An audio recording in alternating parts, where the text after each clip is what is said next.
The effects of heat. On average, our normal body temperature is around about 37 degrees Celsius. If our body temperature drops and we go too cold and it goes below 35, that's someone that's suffering from hypothermia. Anything above 38, we could be suffering from heat exhaustion, and 40 degrees is heat stroke. Now in this video, we're going to be talking about what happens to our body when we get too hot. Now our body is very effective at maintaining the correct temperature, even in extreme conditions of being too hot or being too cold. For example, we can go skiing in really cold conditions, yet we're also quite happy relaxing on a beach on a very hot sunny day. And we control our body temperature by various different means. For example, when we go skiing, we might want to put lots of clothing on. Or if we get too hot, we might take clothing off, we go for a swim in the sea to cool down, or move into some shade. If we get too cold, we'll move next to a heater or next to a fire or in warmth. These are conscious actions and choices that we make. But our bodies also have an automatic thermostat which actually controls our temperature by adjusting our circulation, our heartbeat, as well as controlling our environment. Our bodies shiver in order to warm up, and we sweat in order to help us cool down. But problems can occur when the thermostat does not function correctly due to being too hot or too cold, to the extremes of those temperature. Now when the body heats up, we go into heat exhaustion, so 38 degrees or Celsius above. With this, a patient becomes very hot and sweaty, and they have increased respiration, increased breathing rate, and they'll be very distressed.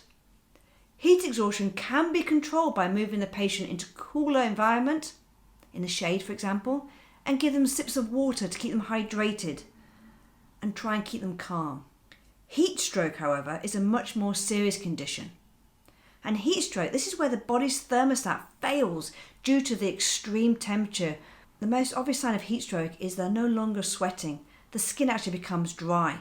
Now the treatment for heat stroke is to remove the casualty from the heat source. So if out on a sunny day, take them out of the sun, get them in the shade, and call the emergency medical services straight away.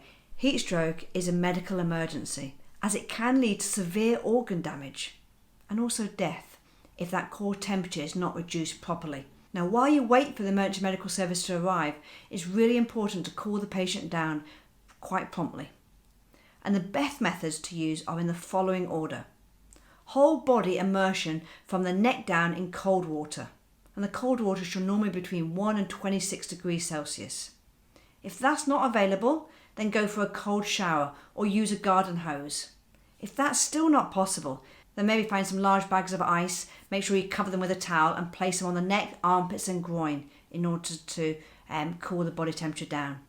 You can also use wet towels and make sure you remove the wet towel after you've cooled them down though with a dry towel in order to keep their body temperature correct. Now one important factor with any heat related problem is dehydration.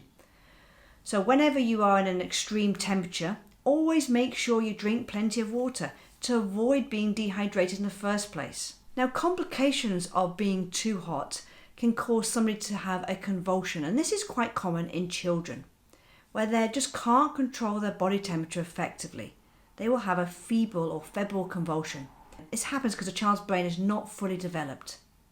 Febrile convulsions can also happen if a child maybe has an inoculation, an injection, or has an illness and their body temperature has risen. It's not only because they've been outside in the environment.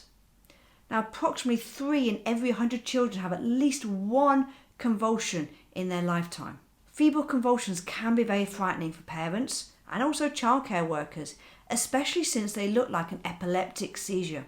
Now, convulsions usually last less than a minute, but they can go up to about 5 minutes as well.